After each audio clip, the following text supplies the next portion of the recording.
vieilles frustrations renaissent de leurs cendres. Les tombeurs du roi, faiseur des mines, et lui-même tombeur de roi de la Constitution, qui devait remplacer qui? Et est-ce que c'était nécessaire le coup d'État? Ce sont des questions que nous nous posons. Monsieur Barry, la question vous revient. Nous allons sortir du monde de Simandou pour retomber dans le monde du développement local. Puisqu'on parle des mines, forcément liées au développement local, aujourd'hui nous sommes forcés de constater que le CNRD en une année a su quand même à récupérer toutes les structures et les caser au sein du ministère de l'administration du territoire. Comme pour dire que l'ANAFIC, le FODEL sont tous dans le portefeuille du CNRD. Les communautés, à la base, souffrent des grincements de dents. Pour vous, comment vous expliquez un tel phénomène en République de Guinée? Vous savez, le vrai problème dans les mines en Guinée, c'est les politiques redistributives qui font que les populations entendent parler de milliards d'investissements et de millions de tonnes de bauxite, mais elles ne ressentent pas l'impact de ces activités sur leur quotidien. En 2017, il y a eu un décret qui a mis en place un mécanisme de redistribution des revenus vers les communautés qu'on appelle le FODEL, le Fonds de développement local. Le premier exercice a commencé en 2020 avec près de 135 milliards de francs guinéens injectés dans 3 préfectures. Sigiri qui avait reçu 80 milliards, Boké 40 milliards et Dinguiraye 12 milliards. Ces projets servent ces fonds servent à financer des projets de jeunes, des projets de femmes, mais aussi de construire des infrastructures collectives. Pendant 2021, le premier exercice de la mise en œuvre de ce FODEL, il y a eu quelques avancées, il y a eu des projets d'envergure, il faut quand même le retenir. Parce que quand vous prenez par exemple le projet de Kamagan à Sigiri, c'est un projet de près de 4 milliards de francs guinéens qui cherche par exemple à développer des cultures maritimes en Haute-Guinée, comme l'ananas, la banane, c'est des cultures très développées en Basse-Côte, qu'on cherche à expérimenter en Haute-Guinée. Il y a aussi des travaux d'infrastructure, quand vous prenez le centre d'accueil de Kolaboui, c'est vraiment un bijou. Mais par contre, dans certaines préfectures comme Dinguiraye, dès qu'il y a une implication de l'administration publique ou des politiques dans la gestion des fonds, vous avez tout de suite eu des problèmes. Et ce qui s'est passé au niveau de Bambadala, là, sur une décision politique, on décide de mettre près de 2 milliards dans un projet d'aménagement agricole et qui a abouti à 0 récolte. Donc le mécanisme tel qu'il a été structuré, il était bien pensé. Sa mise en œuvre avec les connotations politiques et l'implication de l'administration déconcentrée a posé problème. Cependant, la décision la plus grave qui vient d'être prise par le CNRD, c'est le fait de prendre ce fonds et de le loger au sein de l'ANAFIC. L'ANAFIC qui est un instrument de développement hautement politique. Hautement politique.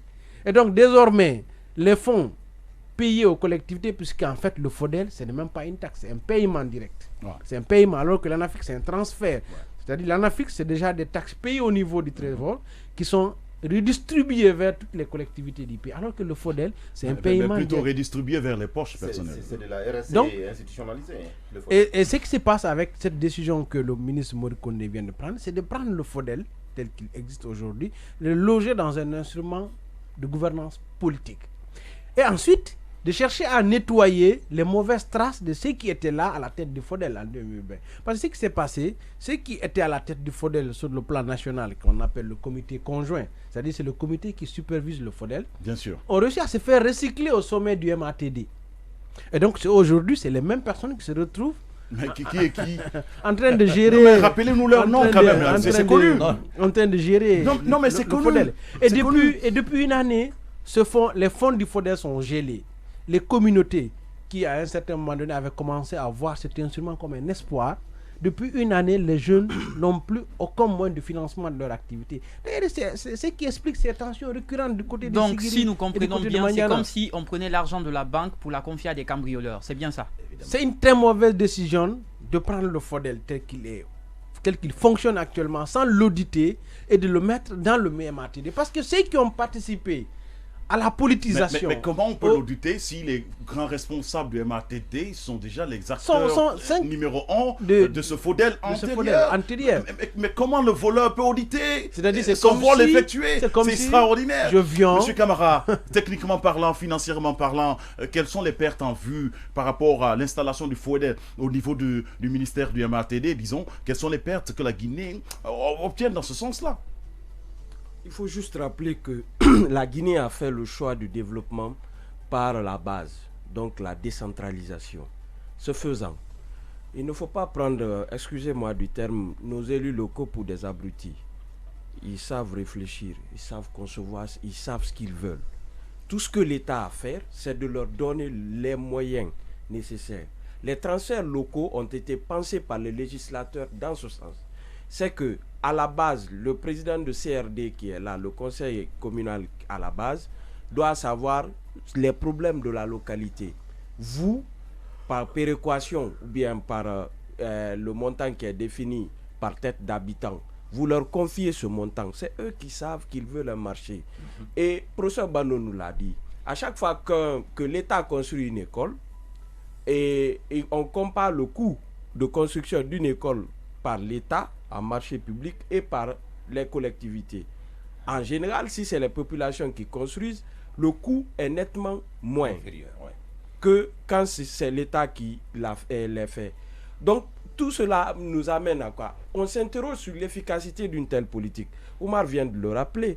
En fait, on doit tout faire pour autonomiser les collectivités locales. Retenir leur argent par l'ANAFIC reviendrait à se constituer comme subordonné de l'ANAFIC.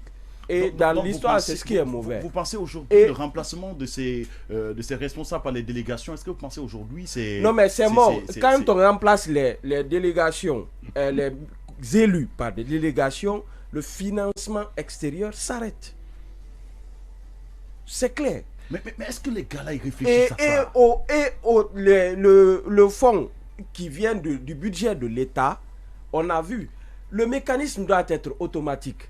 Mais on voit par là, quand le CNRD est arrivé, les collectivités avaient déjà reçu une avance de démarrage pour l'année 2021. Certains des travaux à l'intérieur sont à 30-40%. Je pense qu'ils ont même envoyé une mission d'évaluation de ces travaux. Mais de là jusqu'ici, on ne sait pas pourquoi on ne redémarre pas cela. Et les taxes continuent quand même à être payées. Donc le FNDL doit être abondé, continue à être abondé. Le FODECON l'est déjà, 196 milliards. Et quand vous regardez le tableau des opérations financières de l'État, pour les communes de Conakry, c'est 196,5 milliards que le CNRD a trouvé au 1er janvier 2022. Pour les communes de Conakry, jusque-là, ils n'ont pas reçu grand-chose. Bon, on dit, on va contrôler. Mais si tel est le cas, vous dites directement, on contrôle toutes les collectivités de la République. On va voir celles qui n'ont pas de problème, on les finance. Comme ça, tout le monde est d'accord. Mais quand c'est comme ça, il y a des problèmes. Oui, tout à fait. Je pense que il faut questionner ici la gouvernance minière au de Guinée. C'est la chose la plus importante. On n'a qu'à beau faire créer des structures, tant qu'on ne maîtrise pas cet aspect, on ne fera que tourner autour du pot et rien ne va se faire. Mais ce qui est important dans tout cela, c'est de tenir en compte ces communautés qui sont impactées. C'est-à-dire, nous voyons aujourd'hui ces exploitations minières qui se font dans des zones vraiment... Vous prenez Boké par exemple, mais vous venez à Boké, vous ne sentez absolument rien. Donc c'est là où il y a le problème.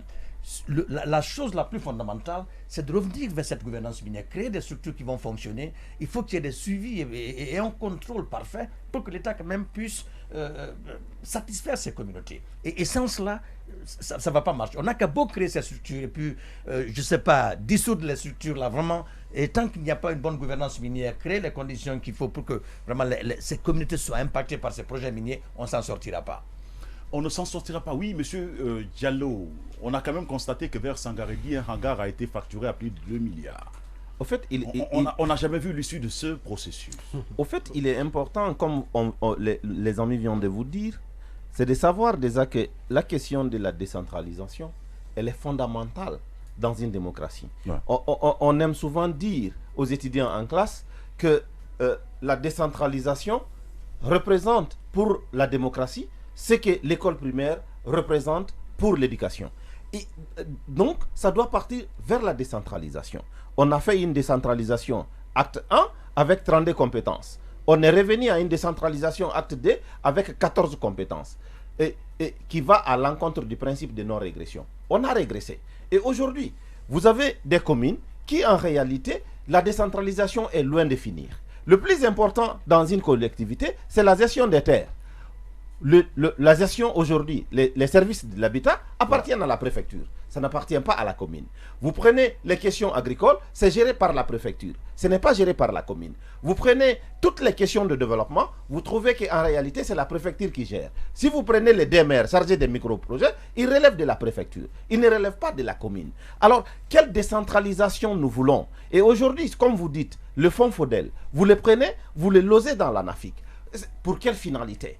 Pour quelle finalité? Lorsque nous savons que l'ANAFIC, d'ailleurs, dans le cadre de sa réalisation, a créé suffisamment de problèmes. Il faut l'auditer. Vous verrez que déjà, les constructions de l'ANAFIC, toutes les constructions de l'ANAFIC, l'essentiel a été mis dans des ciments. Pourquoi? Parce que c'est difficile à auditer et tout a été surfacturé. Vous le savez bien, comme moi, qu'il y a des écoles, comme vous dites, il y a des écoles qu'on a construites en République de Guinée, 3 salles de classe à 2 milliards, à 3 milliards. Vous avez des trucs. Aujourd'hui, vous prenez les fonds. Le fonds FODEL. Le fonds FODEL, quand il est venu, avec l'implication de cette même administration en République de Guinée, nous avons vu, comme il le disait tout de suite, la situation de Dingra et de Bambadala, où on se permet de faire l'aménagement d'un champ agricole le 23 juillet dans une zone où effectivement, chaque 5 août, les plaines sont déjà inondées. Et tout est parti. Je le dis bien parce que je suis dans cette zone et je travaille là-bas en tant qu'agriculteur. Ouais. Donc c'est de vous dire, on fait exprès, on le fait. Lorsque vous regardez les cas de Bokeh, l'aménagement de la zone,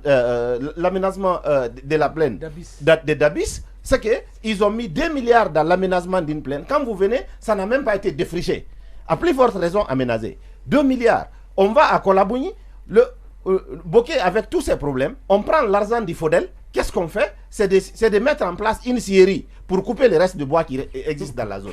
Donc, vraiment, quand je regarde ce que nous sommes en train de dire, les grandes décisions du CNRD, je me dis que le CNRD, ils veulent vraiment bien faire, mais il faut qu'ils se mettent, qu'ils donnent ils donnent le travail à ceux qui peuvent le faire. Parce que, au fait, la volonté ne suffit pas pour le développement. Le développement a besoin de compétences. Wow. Le développement a besoin d'ambition. Le développement a besoin de compréhension. Le développement a besoin de projection. Wow. Lorsqu'on n'est pas capable de le faire, on n'est pas un intellectuel qui peut permettre le développement dans une zone. Aujourd'hui, c'est une fuite en avant de prendre le fonds du FODEL, le remettre dans l'ANAFIC. Auditons d'abord la situation de ce qui s'est passé. Qu'est-ce qui nous empêche de l'auditer? Effectivement, comme vous l'avez dit, parce qu'il y a des gens au sommet qui ont essayé. Comme on le constate en fait. Donc comme c'est prouvé. Non, c'est un constat. Au fait, c'est prouvé, non? C'est un secret de polichinelle que tout le monde le sait. Ce n'est pas quelque chose de caché. On l'a dit ici, on l'a redit, mais il est important que si on veut vraiment faire du travail, qu'on le fasse. Aujourd'hui, on est en train de dégazer les communes. Je ne suis pas en train de dire qu'il faut garder nos communes, mais il faut tirer les leçons des délégations spéciales de la transition de 2010. Ces délégations spéciales, en l'espace de quelques années, ont fait pire que ce que les communes ont eu à faire. Et surtout, lorsque vous mettez des délégations spéciales, il faudra bien déterminer ces délégations spéciales sont là pour quelles raisons. Parce qu'il y a des communes aujourd'hui qui ont été dégazées, qui n'ont pas fait l'objet d'audit et qui sont en train de revendiquer. Parce qu'il y en a qui se disent, on se reproche de rien. En réalité, lorsque vous avez trouvé un dispositif législatif réglementaire bien ordonné, vous voulez le changer, mettez la procédure. Dites-nous pourquoi on a enlevé telle commune. Mettez ça, motivez vos décisions. Sinon, on se retrouve dans une situation, aujourd'hui, hier j'étais assis quelque part où les gens disent, on dégage les communes pour mettre des délégations spéciales simplement pour affaiblir les partis politiques qui ont amené des gens au pouvoir afin de pouvoir organiser des élections prochaines. Ça veut dire que ce que vous voulez faire en termes de développement, aujourd'hui les gens sont en train de le politiser. Et si vous n'avez pas de répondants, vous n'avez pas pu motiver vos décisions, ils auront raison. Donc il faut faire des choses, mais il faut toujours bien le faire. La rectification institutionnelle, ça ne demande pas simplement la volonté, ça a besoin de compétences. Et il faut la mettre. Ça a besoin de compétences. Oui, monsieur Oumar Barry, quel est l'avenir de la décentralisation aujourd'hui face à cette gestion ?